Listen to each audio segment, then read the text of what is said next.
ஷீரடி துவாரகமாயியில் உள்ள சிகப்பு நிறத்தூண். துவாரகமாயின் உள்ளே சென்று கொண்டிருக்கும் போது உங்களுக்கு இடப்பக்கம் ஒரு அடுப்பையும் அதற்கு நேர் எதிரில் உங்கள் வலப்பக்கம் ஒரு சிறிய சிகப்பு நிற மரத்தூணையும் காணலாம்.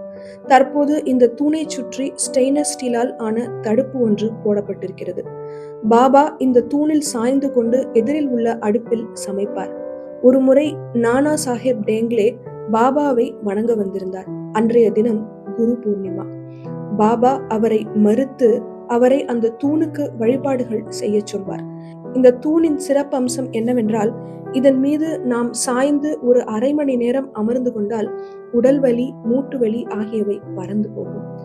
பாபா துவாரகமாயை விட்டு வெளியே செல்லும் ஒவ்வொரு முறையும், அதே போல் திரும்ப வரும் ஒவ்வொரு முறையும் இந்த தூணை சுற்றி 3 முறை வலம் வருவாராம். பாபா ஸ்பரிசித்த இந்த தூணுக்கே இவ்வளவு மகத்துவம் இருக்குமானால், அவர் கூறிய வார்த்தைகளை பின்பற்றினால். ஓம் சாய்ராம், ஜெய் சாய்ராம்.